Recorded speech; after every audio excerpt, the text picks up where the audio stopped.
going on, everyone? Welcome to another episode of Past the 40. Our guest today is Eric Sandler. Eric, how's it going? I'm good, Chris. How are you? Excellent. Lovely day here in Brooklyn, New York. Where are you joining us from?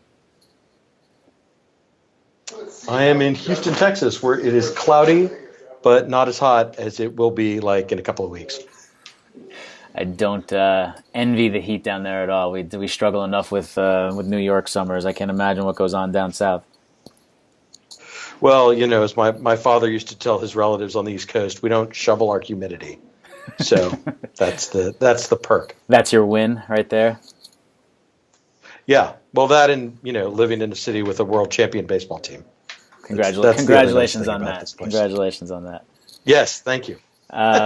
So are you ready for 40 questions today? Yeah, let's do it. When did you turn 40, by the way, just so everyone knows how old we are? So I turned 40 on May 9th, so about 2 weeks from when we started taping this. May 9th. So fresh 40-year-old.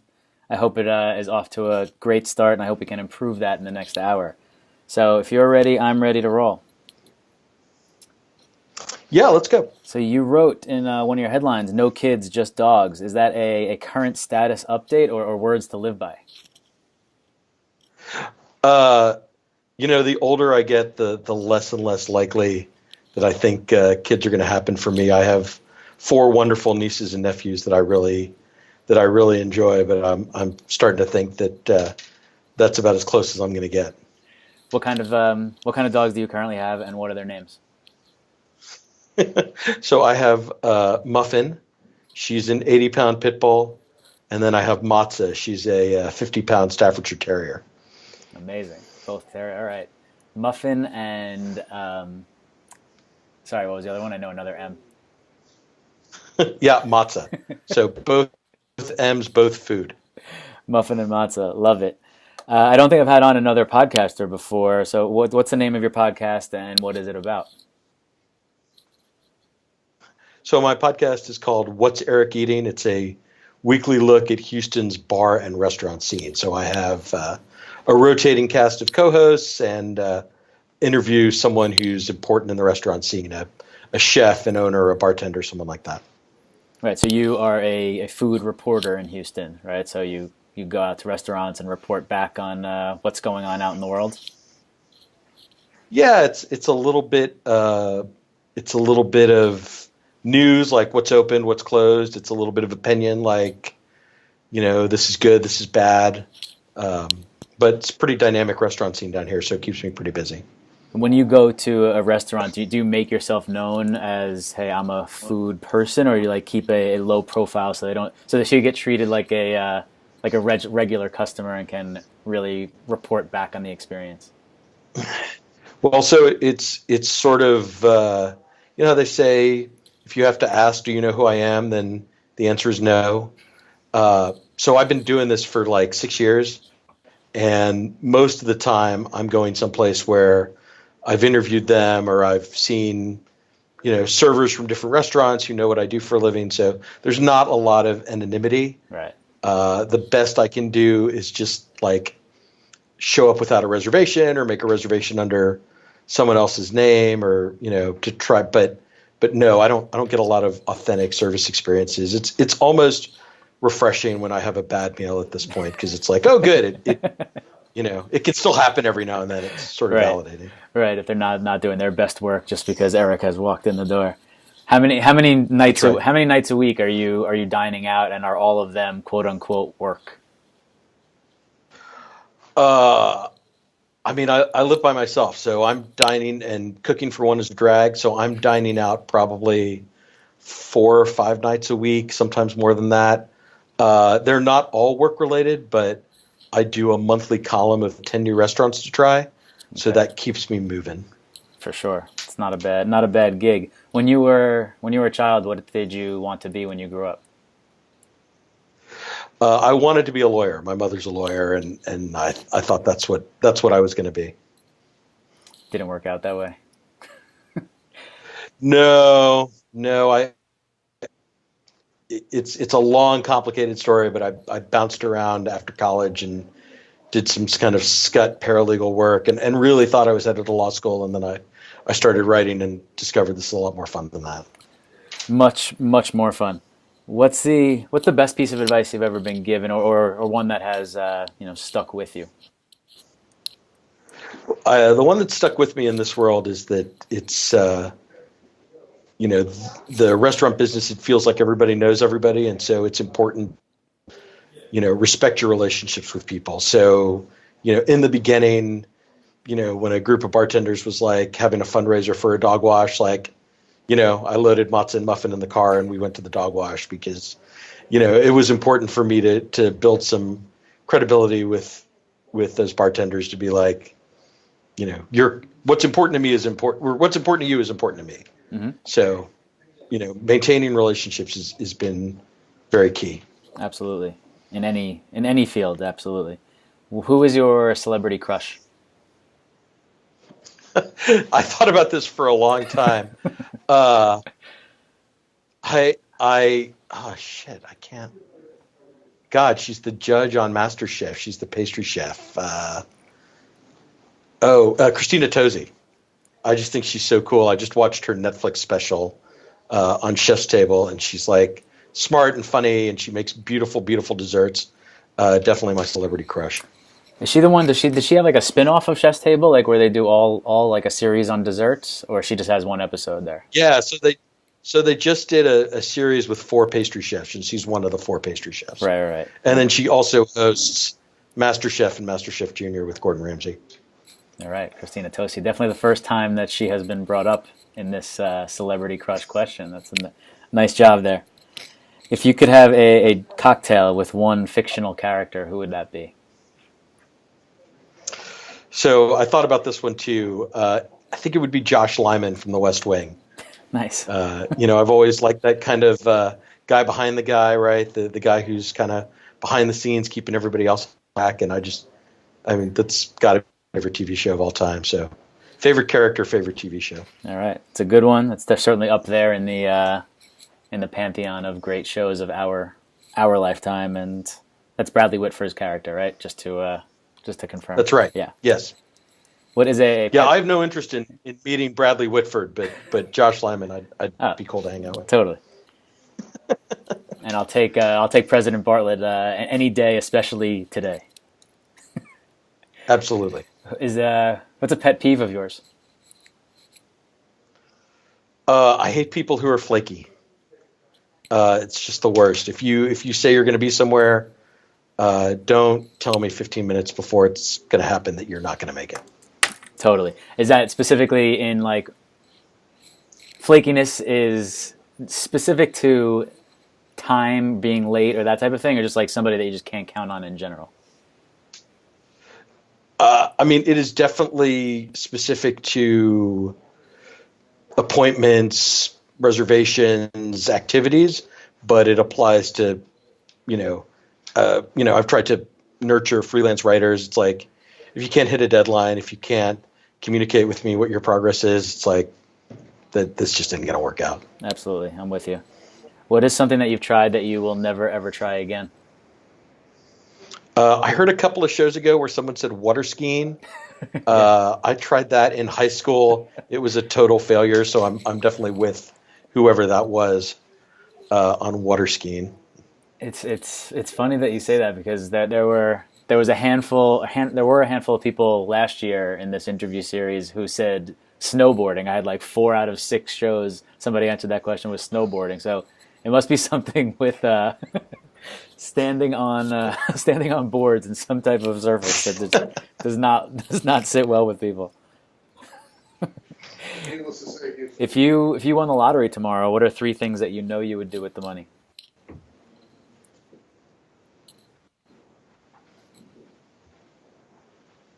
Sorry, I lost you for a second. All right, let's repeat that one. If you won the lottery tomorrow, what are 3 things that you know for sure you would do with the money? Okay, so the first thing I would do is, I live in a quad, a house that's cut into 4 apartments. Mm-hmm. I love where I live, but I would kick the other 3 people out and renovate. Nice. To add like central air and some other things. I'm happy. I'd use the winnings. I'd fund their moves and give them money for down payments on new places and all that. But I want to live where I live, but without all the other people around. So that's the first thing. Yep. The second thing is I would travel more. I'd start knocking out, the world's 50 best restaurants, probably starting in Japan.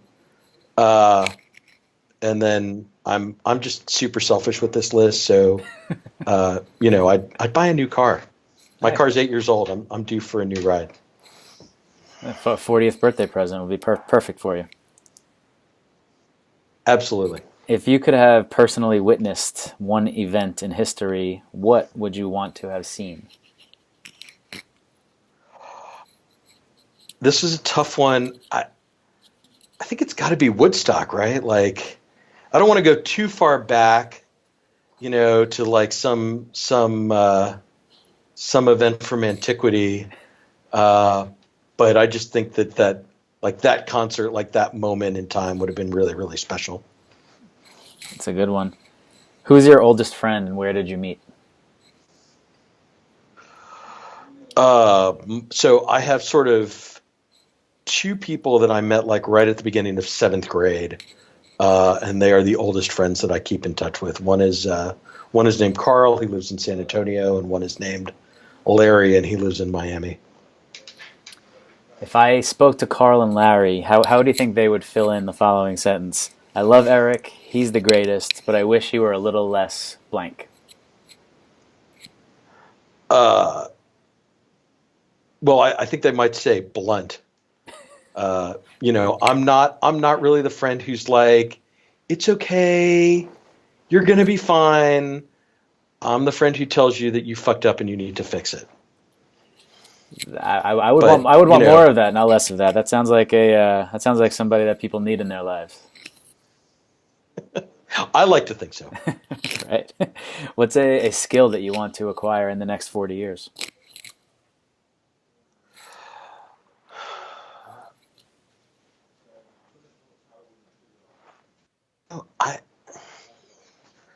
It's a good question. I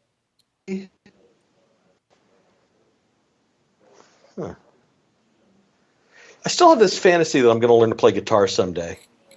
I've never really made an honest effort at it, and I still have that ambition. That's a good one. One of mine would be piano, and I've never even stepped to that at all. So let's start a band or something. Yeah, there you go. What's a book that you think everyone should read? Oh, goodness. So I really liked Setting the Table, Danny Meyer's book about it's kind of restaurant management and life, but it's basically the Bible for anyone who's going to open a restaurant. And if you like dining and you want to know how the people who own those businesses think, I think it's a great read. And it's an easy read. It's not very long. Great. Setting the Table by Danny Meyer. What is something that you're afraid of? So this is really dark, but it's like the one thing. I live by myself, and I always worry that like if something bad happens to me, that it might be. I don't know how many days it would be before somebody finds me. Mm-hmm. I always like. I recently like gave my sister a set of keys to my place, and it's not because I think anything specific is going to happen, but if anything does, I want someone to be able to like get in there and get me out. Totally. I mean, my mom lives alone and has for a long time, and I always think about that think about that with her. To say, I totally get it. What's a piece of advice that you would give to your 20-year-old self? Just don't take yourself so seriously. I was so serious in my like high school and college years, and I've mellowed significantly, and I just look back on some of the ways I interacted with people, or the way I treated people, and it wasn't great. Really? I had a lot of growing up to do. Where did you go to college? So I started at Colby, which is a small school in Maine, but I didn't wind up graduating from there. I kind of bounced out and wouldn't get my degree until like 6 years ago when I was here in Houston. Nice. How would you define the word smart? So there's like book smart, right? There's like knowing facts or being able to string a sentence together and use proper grammar. Uh, but there's also like a situational awareness component of smart, which is, or like an emotional intelligence, which is sort of reading the room and understanding the reaction you're having on people.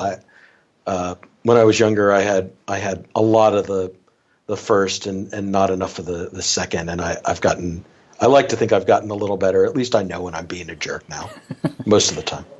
So an IQ versus EQ type of thing. Yeah. So you're always on the hunt for the next great meal, as you said in your headlines. What was your last great meal? So there's a chef in town. His name is Chris Shepard. He won a James Beard Award a few years ago. He just opened up a new restaurant, and I had a really great meal there. What's the name of the restaurant? It's called UB Preserve. Underbelly was his former restaurant for all the foodies that are watching this and plotting their Houston visits.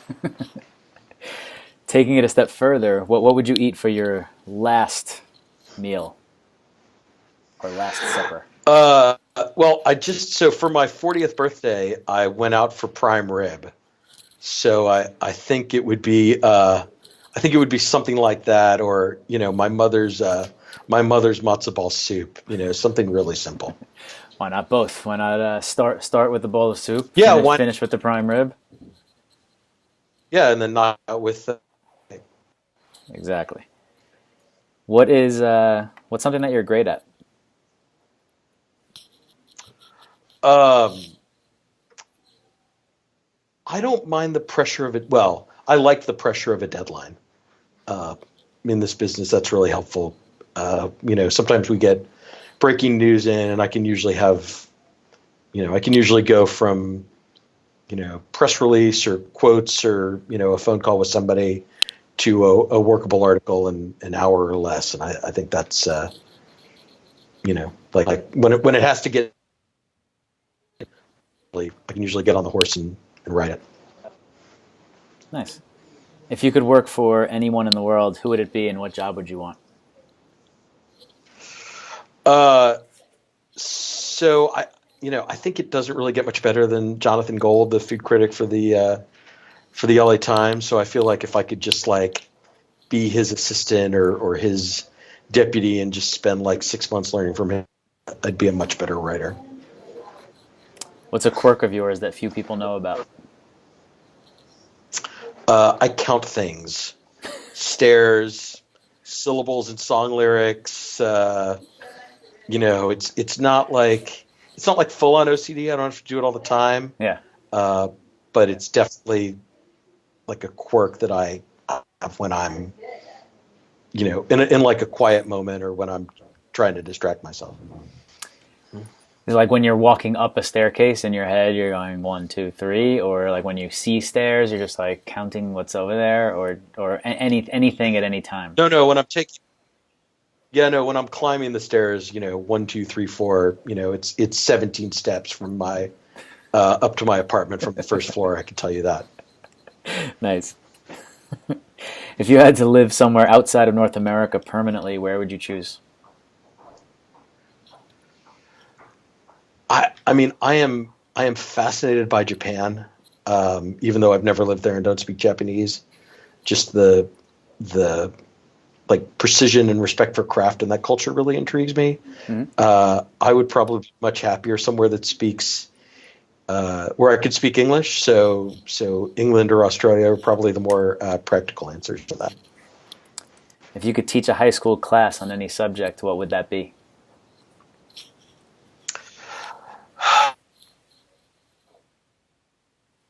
Quality to teach a high school class on anything. I would like to teach writing, just because every now and then we get an intern in here and it seems like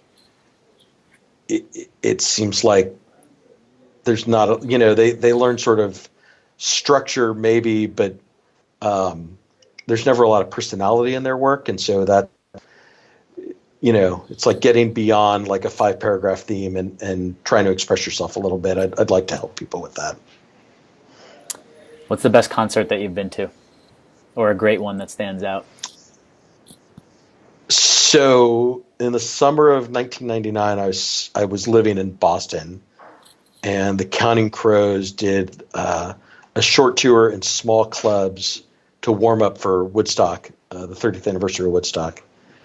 And they played Lupo's Heartbreak Hotel in Providence, Rhode Island, and they blew the roof off the place. You never get to see a band that typically plays for thousands and thousands of people in a room that only fits about 700 or 800. Yeah, and it was an incredible night. I love shows in small venues, much bigger than the big stadium experiences, for sure. Yeah, for sure. You wrote that you're excited about whatever comes next. So what do you envision is coming next for you? I don't really know. I'm at an interesting point, sort of career-wise. Culture Map is growing. I got to start the podcast. We're owned by a company that also owns a couple of sports talk radio stations. So I feel like there could be more opportunities for me on the radio. There could be some regional opportunities. We have sister sites in Dallas and Austin and San Antonio and Fort Worth. So, trying to grow into more of a regional authority and a regional presence is kind of the next big thing for me. Very nice. Let's say you have to go on a road trip from Houston to Madison and you have to bring 3 people with you. Who are you taking? Cannot be family members. So my buddy Michael and I drove to Maine 5 years ago, and we didn't kill each other. So he's definitely coming along for the ride. My friend, that's where the bar is set. Don't kill anyone. I've almost, you spend 3 days in a car with somebody. If you can agree on music and driving style, you're a long way towards getting home. Right. My friend Felice and I go on barbecue road trips from time to time. She's always a lot of fun. And then our friend Nathan he's one of my podcast co-hosts, and he won't do any of the driving, and he'd probably sleep the whole way, but he's always entertaining when he's awake. What are 3 words that your best friends would use to describe you? We know that blunt might be one of them, but what are some others? Yeah, blunt or honest would be one of them. Loyal would be another for sure, and hopefully like calm or even keeled. I don't typically get very mad at people. Those are all good ones. I like those. What's the worst job you've ever had? So my first job after high school was doing document processing for an oil company's legal department. And I spent 2 weeks putting stickers on pieces of paper because they all had to be numbered for use in a lawsuit. They do that with computers now, but in 1996, that had to be done by somebody, and that somebody was me. That's the worst job I've ever had. That was for 2 weeks. Did that mean you quit after 2 weeks, or you finally moved on from sticker duty? No, they found something else. They found something else for me to do. But that, moving boxes of paper around, putting stickers on them, reading endless depositions, looking for minor details. That's the idea of a good time. Do you have a quote that you often refer to and or inspires you? I don't really. I was reading that. I always liked the Princess Bride line. Life is pain, highness. Anybody who says differently is selling something. But that's not really a life motto. For sure. If you could relive a day from your past exactly as it was the first time, what would you choose to experience all over again? So it'd be about 6 years ago, which is the day I found out I got hired for my first writing job. I was in school. I was taking exams. I had just come to the end of a long relationship, and I wasn't feeling great about. Got that email that I had been hired for the job, and I just remember being so happy. I got accosted by a couple of guys on the street, and usually I don't make eye contact. I won't engage. I handed those guys $20. I was in such a good mood. I think So that's about as good as it gets. those guys would probably want to relive that day as well. That's right. What's a great compliment that you have received that that has stuck with you? And I hadn't been writing for very long, and I ran into a chef named Grant Gordon, who at the time was this like rising star at a fine dining restaurant. And he just looked at me and he was like, "Man, I didn't even know what the website you write for was before you started working there, and now I read it every day." So that was like one of those early signs that I was getting some traction, and that maybe I was going to get to make a career out of this. Very nice.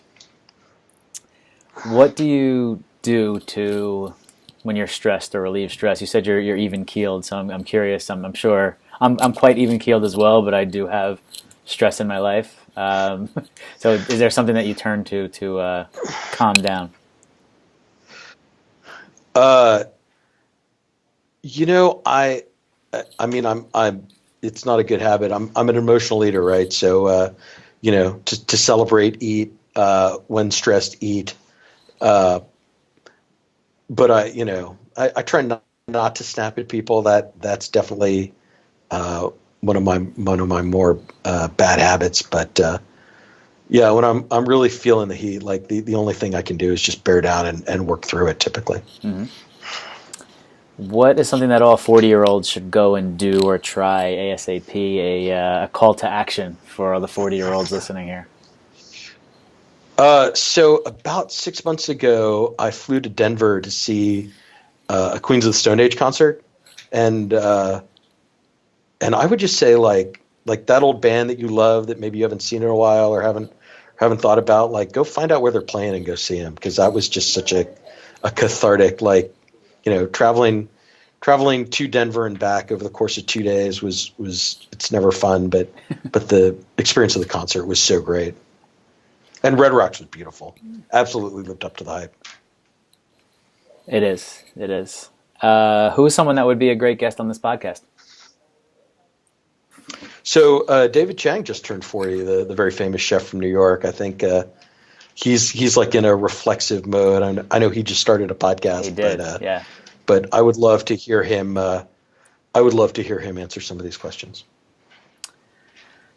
That is a good one. I'm going to see if I can put some feelers out here in the New York area, or I'll go camp out in front of Momofuku on 13th and 2nd and see if he walks in. Yeah. I'll send you the contact for one of his media guys. It may not get you anywhere, but at least you can take a shot at it. Hey, listen, we got to shoot your shot, especially us 40-year-olds, right? You got to go and embrace the moment. And maybe if this leads to David Chang on the podcast, then. It would be a pretty amazing story. Yeah. If you were hosting this podcast, what is a question that you would want to ask other 40-year-olds? How about one question for other 40-year-olds and one question if David Chang were your guest? So I ask people like silly questions at the end of my podcast, like what's your fast food guilty pleasure, and what's the first concert you ever saw? Yep. I always think those responses are always really fun. I would ask. I would ask David Chang. Kind of what's next, like not what's next, because I'm not even sure he knows that, but just sort of, like what is it about being 40? Because he just seems like so much mellower now than he did when he was in his 20s and 30s. Like what in his life has changed that's allowed him to sort of take himself a little less seriously. What was the first concert that you went to? Oh, so this is one that I'm very proud of. My parents took us to see the Jackson 5 Victory Tour in the Astrodome in 1984. And that's pretty good. I couldn't tell you like exactly what they played or anything, but I did get to see Michael Jackson. That is pretty solid. We plowed through these questions, Eric, so we're up to our final question, and that is, to tell the viewers or listeners what song you picked to take us out of here and why you chose that song. So I picked "Loose String" by Sun Vault. I agonized over this. I trying to sum up anything in one song. I mean, I have so many favorite bands, and I love going to shows and seeing acts. I'm just going to say that album Trace is a top 5 all time for me, and it's my favorite song on that record. So that's how I picked it. Loose Strings by Sun Vault. Everyone, enjoy it. Eric, thanks for joining us today. Appreciate your time. Hey, thanks for... Cool. Happy recent belated birthday, May 9th, and I hope your 40th year brings you everything that you want. Hey, thanks, man. I really appreciate it. This was a lot of fun. Good. I'm glad you had a good time. I had a good time as well. Thanks, everyone, for listening, and we'll see you next time on Past the 40.